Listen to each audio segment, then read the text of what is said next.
올해부터 사도행전 설교를 이제 시작하려고 합니다. 사도행전은 22년도에 첫 해죠. 우리 세우신 교회 분립개척한 첫 해에 가을 특세 특별 새벽 부흥회 때 주제로 말씀으로 채택했던 말씀이 이제 사도행전이었습니다. 그때 주제가 무리가 다 성령이 충만하여라는 그 주제로 말씀을 나눴었는데, 그 당시 제가 이제 다시 회고해 보니까 그때가 우리 체육관 지붕 공사하느라고, 그렇죠? 이거 다 뜯어서 공사하느라고 두 달 반인가 분당 우리 드림센터에서 새빵살이 하면서 막 사무실도 막 요만한 거 막 간신히 얻어서 지내고 막 여기저기 막 공간 복잡하고 애매했던 시간인데, 마침 그때 지그 2층이 완료가 된 거예요. 그래서 그때 지그 2층에 모여서 특세하면서 좁으니까, 근데 3층이 그 축구 교실이었는데 그 잔디밭, 인조 잔디밭에다가 TV 올려놓고 의자 깔고, 우리 의자도 없어가지고 그것도 100개 빌려와가지고 의자 깔아놓고 예배하고 했었던 기억이 나더라고요.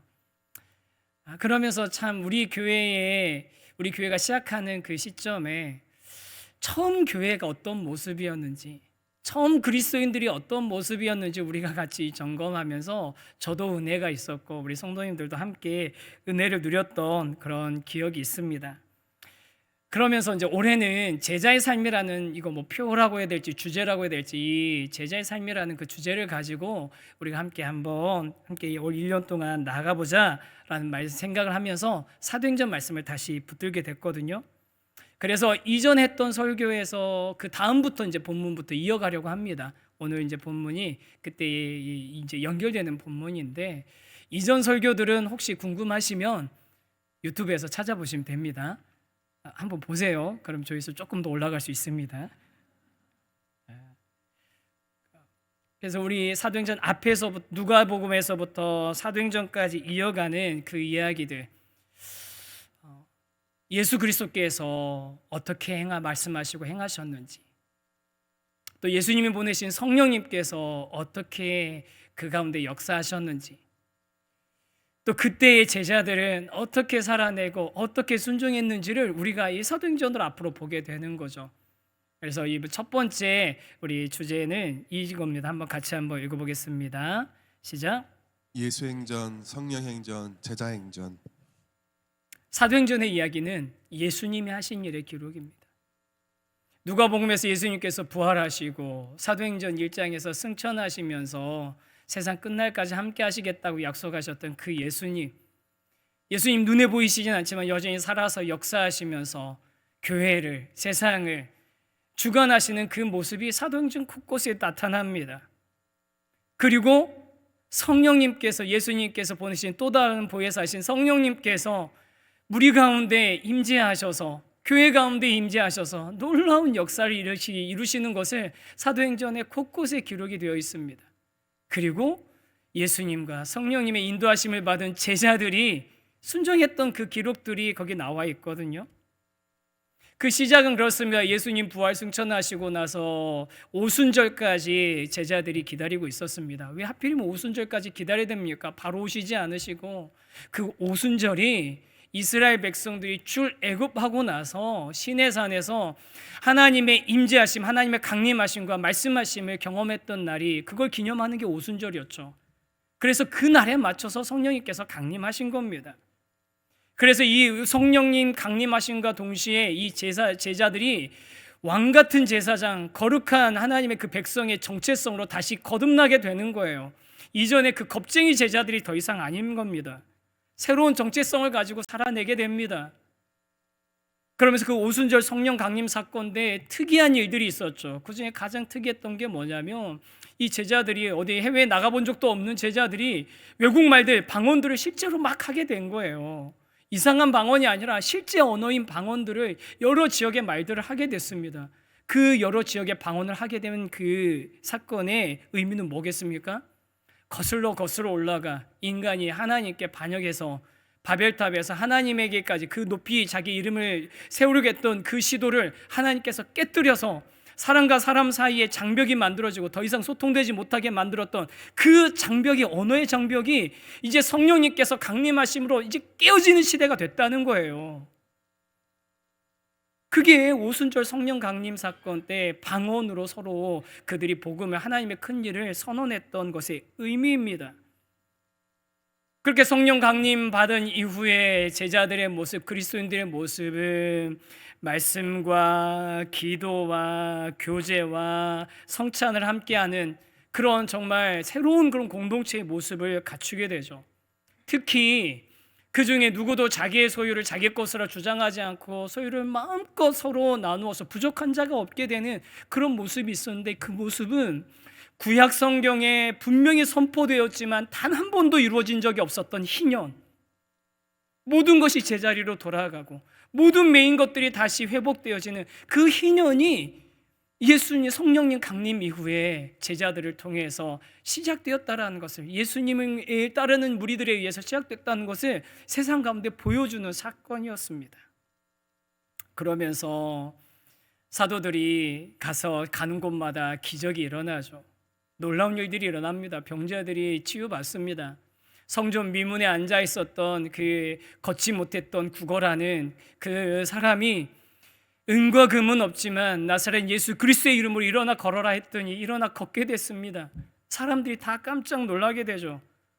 베드로의 그늘이라도 지나가면 나을까 생각해서 마치 예수님을 만나러 오는 것처럼 사람들이 몰려들기 시작합니다. 하루에 3,000명이 회개하고 예수를 믿는 일이 일어났습니다. 그렇게 놀라운 일들이 일어났는데 그와 동시에 교회는 위기도 다가옵니다. 박해도 시작되고요. 그리고 교회 안에, 공동체 안에 큰 위협도 있었습니다. 거짓에 대한 위협도 있었습니다. 하지만 그런 도전들 가운데서도 교회는, 또 그리스도인들은, 사도들은 물러서지 않고 담대하게 복음을 증거하고 또 그 복음을 아는 사람처럼 복음대로 살아내려고 애쓰는 모습들이 성경에 기록되어 있거든요. 그 모습들을 우리가 이제 계속 앞으로 보게 될 것입니다. 이제 그래서 그 전에 봤던 그 본문 이에 이어서 우리가 계속해서 말씀을 보게 될 텐데, 사도행전은, 이미 기록된 사도행전은 28장으로 끝이 났지만 예수님께서 살아서 역사하시는 예수의 행전, 성령님께서 임재하셔서 일하시는 성령 행전, 제자들이 그 뜻대로 따라서 살아가는 제자의 행전은 지금 이 순간 저와 여러분 가운데도 계속되고 있음을 확신하는 올 한 해 되기를 주님의 이름으로 간절히 축원합니다. 여러분, 계속 이어지고 있는 겁니다. 예수님의 일하심 끝나지 않았습니다. 성령님의 역사가 멈추지 않았습니다. 2000년 전에 제자들만 그렇게 살아낸 게 아니라 지금 오늘 저와 여러분도 그렇게 살아내기를 주님이 원하신다는 것을 확신하기를, 확신하는 일 한 해, 또 확신하는 우리 성도님들 모두 되셨으면 좋겠습니다. 여러분, 제자답게 산다는 거, 뭐 교회에서 제자훈련 1년, 2년, 사역훈련까지 2년 하고 나면 제자답게 사라지는 건 아닌 것 같아요. 그건 아닙니다. 물론 안 하는 것보다 훨씬 낫죠. 정말 그 훈련 우리가 1년, 2년 받았다는 것 그 자체가 중요한 게 아니에요. 훈련 받았으면 정말로 그때 훈련 받을 때 우리 확신했던 그 방향대로 살아내고 있느냐, 우리가 배웠던 그 말씀대로 우리가 살아내고 있느냐, 내가 한 걸음이라도 그렇게 주님 닮아가는 모습, 우리가 우리 삶 가운데 이루어지고 있느냐, 그게 진짜 우리에게 중요한 문제인 겁니다. 올해 그것을 우리가 같이 점검해 나가야 돼요. 우리 교회는 참 감사하게도 이미 제자훈련 받으신 분들이 참 많이 있습니다. 너무 감사한 일이죠. 그래서 여러분, 우리 교회는 사도행전이 더 중요한 교회입니다. 여러분, 우리 제자훈련 받은 분들이 많기 때문에 우리 교회는 더 정말 사도행전에 있던 그 교회 같은 모습이어야 되는 거예요. 그렇잖아요. 핑계 댈 게 없잖아요. 훈련 받은 분들이 이렇게 많은데 똑같으면 되겠습니까? 아무런 변화 없으면 되겠습니까? 제자리면 되겠습니까? 안 되는 거죠. 그래서 제자훈련 리트릿을 연초에 시작하는 겁니다. 훈련 받으신 분들 아마 어제인가 그제인가 문자 받으셨을 거예요. 지원하시라고. 그분들 여러분 그냥 와서 듣고 아예 그냥 하면 되지 하지 마십시오. 제자훈련 지원하셨던 그 마음처럼 그 지원서 짧은 거지만 본인 이름 적으시고 신청서 내십시오. 그리고 수요 설교 3번 정말 너무 좋은 강사님들 오시는데 어떻게 이런 분들이 오셨나 싶은데 여러분 그 강사가 중요한 게 아닙니다. 우리가 어떤 마음으로 그 자리에 있고 어떤 마음으로 시작하는지가 중요한 거 아니에요? 결단하시기 바랍니다. 나 제자훈련 받았는데 문자 못 하신 분은요, 그런 분들은요, 저희가 단체 문자 보내면 오류가 간혹 있으니까 교육자들한테 얘기해 주세요.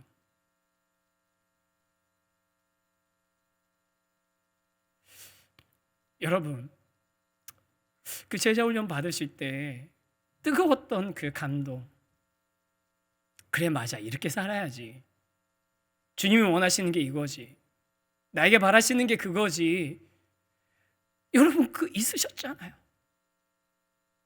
근데 그렇게 살아내고 계시냐고요. 우리 그러니까 올해 그렇게 같이 한번 살아보자는 겁니다. 이렇게 말씀드리면 난 제자훈련 안 받았으니까 수요일날 안 가도 되겠네, 그러지 마세요. 그 생각하신 분들 계시죠 지금? 그러지 마십시오. 다시 말씀드립니다. 훈련 받아서 제자 되는 거 아닙니다. 우리 모두가 이미 주님께 부름받은 제자입니다. 그래서 훈련 받으라고 그러는 거예요. 그러니까 이번 기회에 오셔서 이래서 우리 교회가 제자훈련 하는구나, 우리 교회 제자훈련이라는 뼈대 철학을 좀 여러분 같이 배우시고 우리 각자를 부르신, 우리 한 사람 한 사람을 부르신 그 주님의 부르심에 합당한 삶을 우리가 같이 한번 살아보자고요. 모두 오십시오. 이제 2층 3층 잘 준비가 되어 있습니다. 2층에서 예배 드리는 거 3층에서 바로 똑같이 예배 드릴 수 있는 환경이 되어 있고, 또 어린아이들 같이 오면 가족 예배실처럼 바닥에서 있을 수 있는 그런 공간도 준비됐습니다. 우리 교회 참 제가 몇 번 이렇게 지교에서 행사하면서 놀랍게 여긴 게 있거든요. 희한하게 딱 그거 찰만큼만 오세요. 여태까지 그러시더라고요. 희한하게 거기 딱 찰만큼만 오세요. 제가 그래서 가끔 의심을 해요. 누가 우리 교회 CCTV를 보고 계시나? 딱 요거 찰만하면은 안 가고 빈 거 같으면 가고 그러시나 싶을 때가 몇 번 있었는데 이제 2층 3층 여유 생겼습니다. 오세요. 라이브로 방송도 하겠지만 오셔서 그 자리에서 같이 우리 호흡하면서 함께 마음을 모았으면 좋겠습니다. 그래서 이처럼 올해 우리 모두가 제자로서 제자의 삶을 살아내길 바라는데, 그런 우리들이 주목해야 되는 그 예루살렘 교회 제자들의 모습이 있습니다. 그게 우리 두 번째 주제인데요. 두 번째 주제 같이 한번 읽어보겠습니다. 어디서나. 날마다 어디서나. 사도들이 이제 예루살렘에서 복음을 전하기 시작하자 많은 표적과 기사가 일어났다고 말씀드렸잖아요. 그래서 그 성전 미문에서 걷지 못했던 사람이 걷는 일들도 일어나고 많은 능력이 일어나게 되는데, 그러면서 이제 예수님을 믿고 따르는 사람들의 공동체가 형성이 된 겁니다. 그 이제 우리가 부르는 교회가 된 거죠.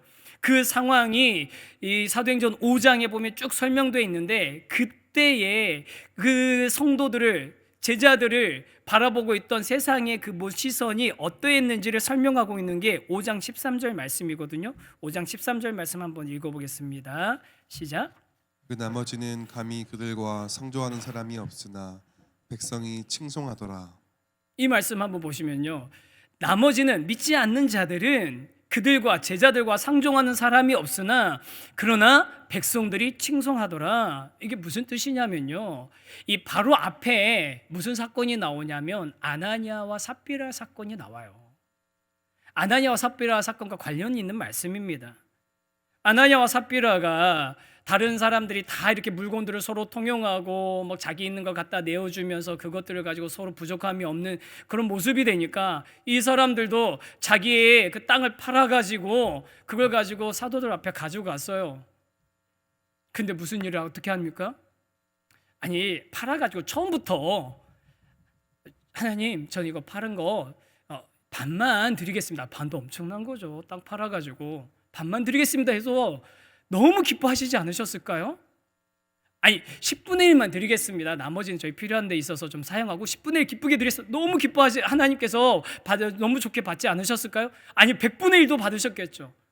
아니 그 중에 얼마라도 정직하게 저는 이만큼 제가 하나님께 기쁘게 드리고 싶습니다. 이게 정말 유용하게 쓰였으면 좋겠습니다.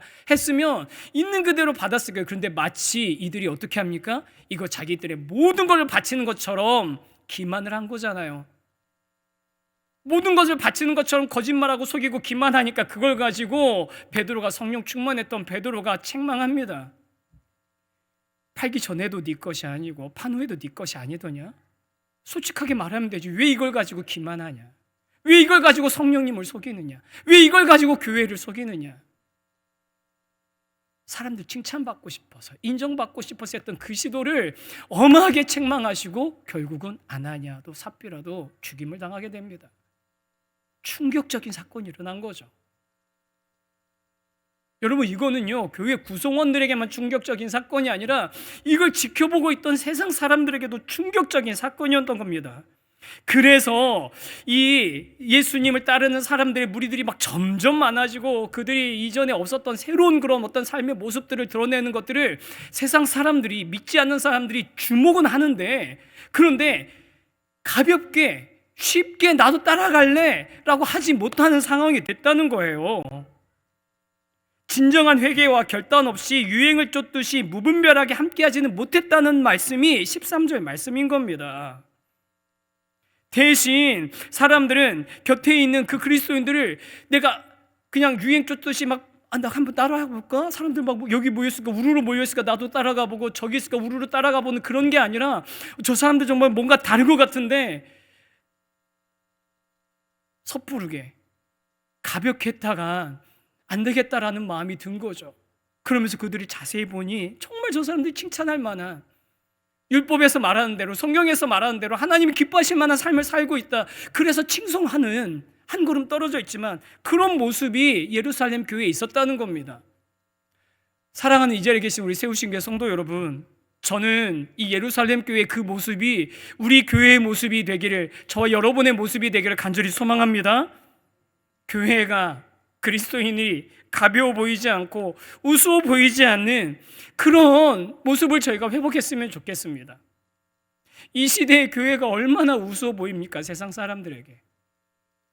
이 시대의 그리스도인들이 얼마나 세상 사람들한테 가볍게 보입니까? 그러지 않았으면 좋겠어요. 쉽게 무시할 수 없는, 가벼워 보이지 않는 그런 교회, 그런 성도들이, 그런 모습이 우리한테 좀 회복이 됐으면 좋겠습니다. 이게 절대로 우리 교회가 뭐 문턱을 높여가지고 아무나 쉽게 교인으로 받아들이지 않아야 된다는 게 아닙니다. 여러분, 교인 가려서 받는 건 절대로 옳은 일이 아닙니다. 복음적이지도 않아요. 그럼 목사님, 우리 교회 가까운 교회, 지역교회 분 안 받는다고, 그건 여러분, 우리 교회 1만 성도 파송운동 하면서, 시작하면서 인근교회에 등록해서 다니고 계신 성도님들 등록 안 받는다고 한 이유는 그분들이 원래 다니셨던 그 교회들 뿐만 아니라 지역에 있는 특히 작은 교회들이 1만 성도 파송운동하는 교회들을 보면서 상처받을까 봐, 그것 때문에 실제로 피해가 생길까 봐, 아니면 피해는 없더라도 피해의식이 생길까 봐 그 교회들을 배려하기 위해서 1만 성도 파송이라는 운동이라는 게 이 몇몇 교회만 잘 되자는 게 아니라 우리 함께 다 같이 한국에 있는 교회들이 다시 한번 일어나 보자고, 한국에 있는 그리스도인들이 다시 한번 힘을 내보자고 하는 게 1만 성도 파송 운동이었잖아요. 한 교회로 모이는 게 중요한 게 아니라고. 그러니까 좀 그런 교회들이 상처받지 않도록 하기 위해서 하는 거지, 절대로 교회는 여러분 성도님들 가려받는 곳 아닙니다. 우리 교회도 마찬가지입니다. 하지만 여러분, 교회의 문턱을 높이는 게 아니라 교회다움, 제자다움을 통해서 감히 함부로 할 수 없는 그런 품격이 있는 그런 교회가 되기를 간절히 원합니다. 여러분, 우리 교회가 좀 그런 품격을 갖췄으면 좋겠어요. 이 자리에 계신 한 분 한 분이 제가 그런 품격을 좀 갖췄으면 좋겠습니다.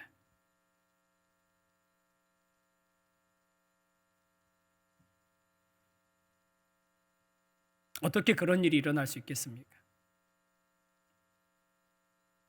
사도행전을 통해서 우리가 발견할 수 있는 그 비결 한 가지는 뭐냐면요, 신앙과 삶이 분리되지 않는 겁니다.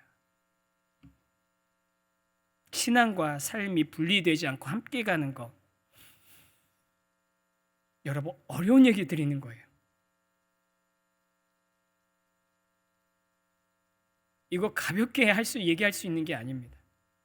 신앙과 삶이 분리되지 않고 함께 가는 것, 정말 어려운 얘기인데, 여러분, 그 어려운 거 우리가 노래 한번 같이 한번 해보자고요.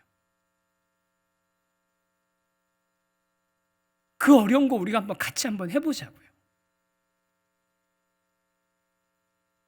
어제 어떤 성도님 신방했는데, 그 성도님이 젊을 때는 안티 기독교인이셨다는 거예요.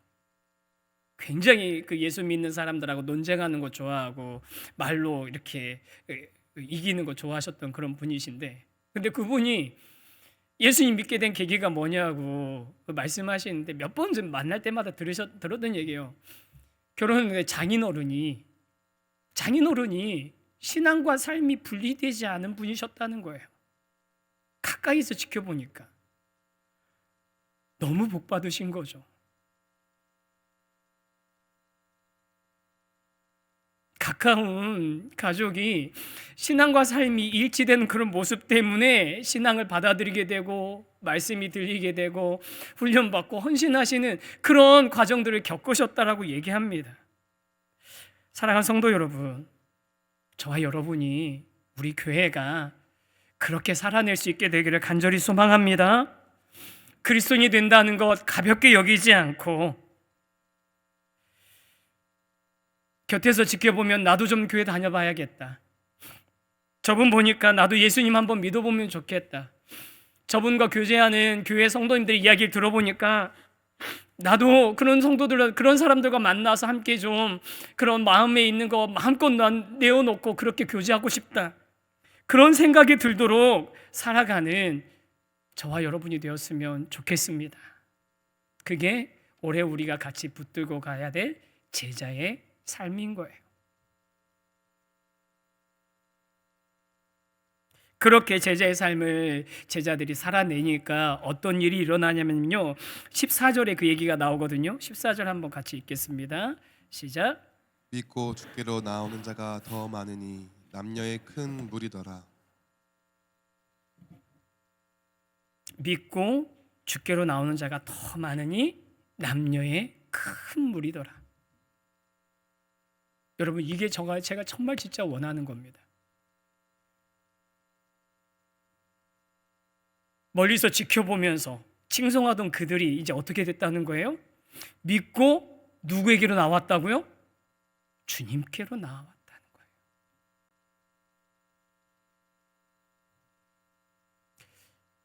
교회 성도 수가 늘어나는 게 중요한 게 아닙니다. 교회 커지는 게 중요한 게 아닙니다. 세상이 성도들을 보고, 교회를 보고 누구에게로 나온다고요? 주께로 나오는 거. 그런 일들이 저와 여러분을 통해서 일어나기를 소망하는 거예요.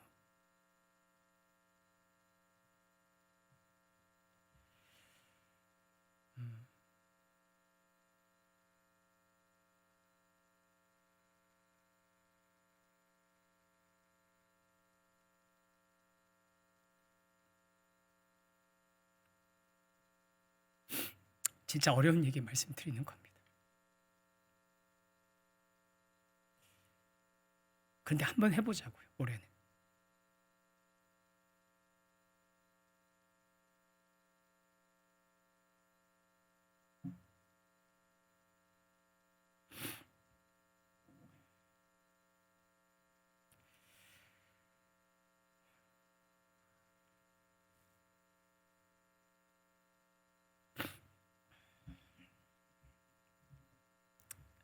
그렇게 이제 예수님을 믿고 따르는 자들이 많아지는 그렇게 되니까 이제 대제사장 서기관들이 공회원들이 이 제자들을 미워하죠. 할 수밖에 없잖아요. 전에 누가복음 설교할 때 말씀드렸죠. 이들은 굉장히 정치적인 집단이라고.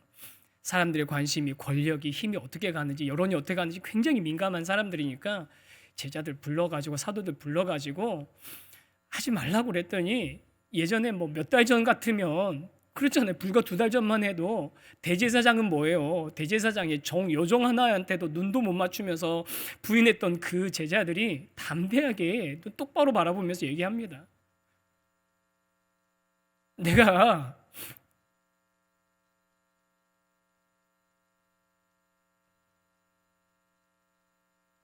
정말 진짜 예수 믿고 따르는 거 내가 부인할 수 없다고. 당신들이 십자가에 못 박아 죽인 그 예수가, 그 예수를 하나님께서 부활시키셨고 그 예수님 살아서 역사하시는데 내가 어떻게 그 예수님을 부인할 수 있냐고.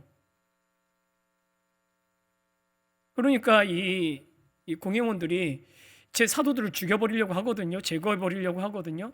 그때 가말리엘이 이제 바리새인이고 그 존경받는 그 율법학자였는데 나중에 사도 바울의 스승이거든요.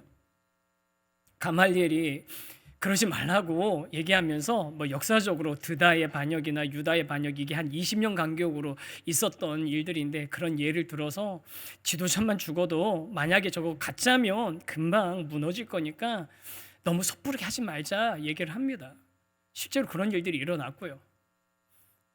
그러면서 이 가말리엘이 뭐라고 하냐면, 저게 사람에 의해서 시작된 일이면 쉽게 무너질 것이지만 하나님에 의해서 일어나는 일이면 그걸 우리가 방해했을 때 그 책임을 어떻게 지려고 하느냐.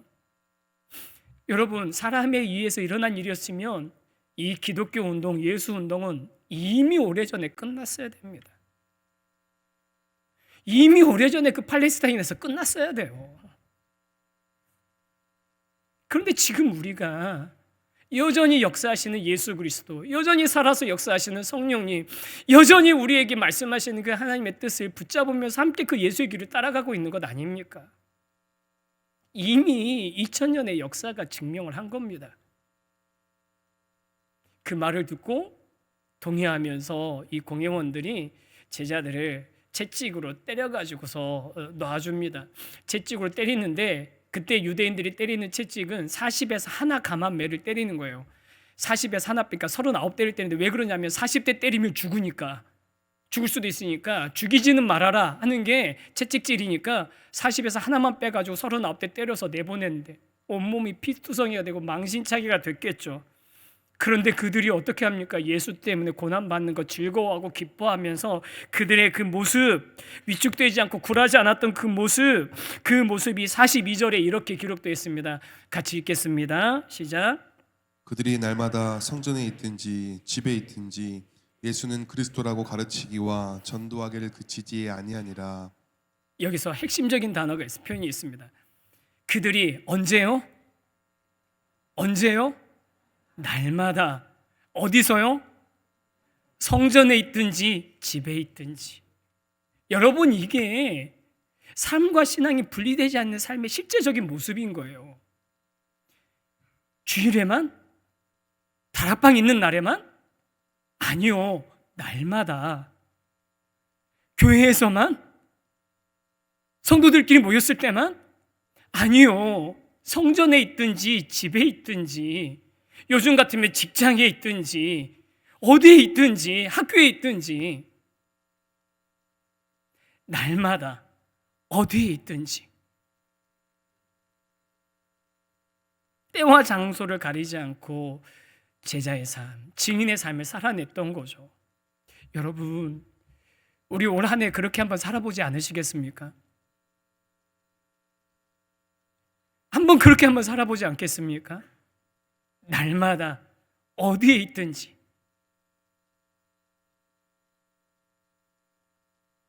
그렇게 살아내려고 할 때 예루살렘에서 그랬던 것처럼 대한민국, 2026년 대한민국 이곳에서 복음의 물결이 우리를 통해서 동심원처럼 세상 가운데 퍼져나가게 될 것을 확신합니다.